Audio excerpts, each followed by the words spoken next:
محراب و منبر سیریز اکتساب سیرت النبی صلی اللہ علیہ وسلم، مصنف محمود فاروقی، مرتب مشہود فاروقی۔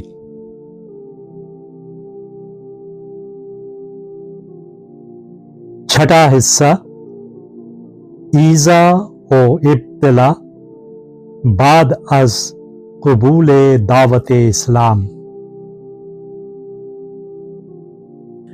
13واں باب، وہ ایک کلمہ جسے سرداران قریش نے بغاوت قرار دیا تھا۔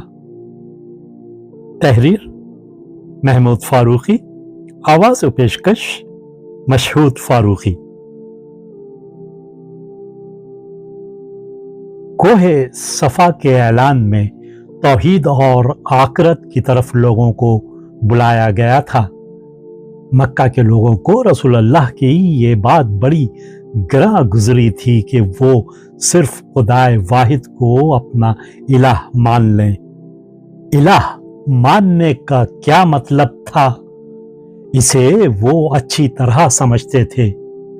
اس وقت عرب میں اگر کوئی الہ تھے تو وہ ان کے دیوتا تھے جن کے بتوں کی وہ پرستش کرتے تھے۔ پرستش اور اطاعت ان دیوتاؤں ہی کی جاتی تھی، مگر یہ دیوتا کوئی محسوس وجود تو نہیں رکھتے تھے، بس خیالی شخصیتیں تھیں۔ اگر ان کا کوئی محسوس وجود ہوتا تو وہ صرف ان کے مٹی اور پتھر کے بت تھے۔ یہ بت نہ بولتے تھے، نہ سنتے تھے، نہ کسی کام میں مداخلت کر سکتے تھے۔ اسی لیے نظری طور پر تو یہ خیالی دیوتا الہ یعنی مقتدر اعلیٰ تھے، اور عملاً سارا اقتدار اعلیٰ بتوں کے پجاریوں، کاہنوں اور خانہ کعبہ کے متولیوں یعنی قریش کے سرداروں کے ہاتھ میں تھا۔ وہ دیوتاؤں کے نام پر جو کچھ چاہتے کر گزرتے تھے۔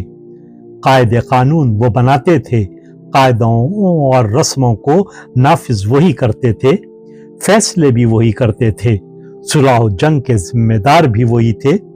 پھر نذرانوں کی رقم، تجارتی قافلوں کا زر راہداری وغیرہ سب اسی اقتدار و بالا تری کی وجہ سے ان کے ہاتھ آتا تھا۔ غرض یہ کہ قانونی، انتظامی، عدالتی، مالی، مذہبی اور معاشرتی تمام شعبوں میں وہ تمام اعلیٰ اختیارات جو ایک الہ یعنی مقتدر اعلیٰ کو حاصل رہتے ہیں، خیالی دیوتاؤں اور بے جان بتوں کے نام پر سرداران قریش کو بیک وقت حاصل تھے۔ اس طرح عملاً وہی عرب کے الہ بنے ہوئے تھے۔ اپنی اس حیثیت اور اس کی قدر و قیمت کا انہیں بخوبی احساس تھا۔ ان کے ہوتے ہوئے کوئی شخص یا قبیلہ اس کی جرت نہیں کر سکتا تھا کہ وہ قریش کے علاوہ خود کو یا کسی اور کو الہ یا مظہر الہ یعنی دیوتاؤں کا گماشتہ اور ترجمان اور عملاً اقتدار اعلیٰ کا مالک قرار دے، کیونکہ اس دعوے کا مطلب سرداران قریش کی سیادت سے انکار اور بغاوت کے سوا کچھ اور ہو ہی نہیں سکتا تھا۔ جب رسول اللہ صلی اللہ علیہ وسلم نے یہ اعلان فرمایا کہ کوئی الہ نہیں، صرف اللہ ہی الہ ہے، تو آپ نے دراصل قریش کے عقیدتاً مظہر الہ ہونے اور عملاً ان کے الہ ہونے کی حیثیت سے صاف لفظوں میں انکار کیا تھا۔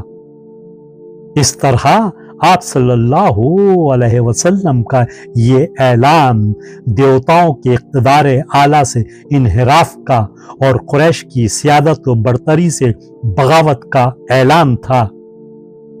اس اعلان کا مقصد یہ تھا کہ قریش نے جن موہوم ہستیوں کو مقتدر اعلیٰ و الہ بنا رکھا ہے،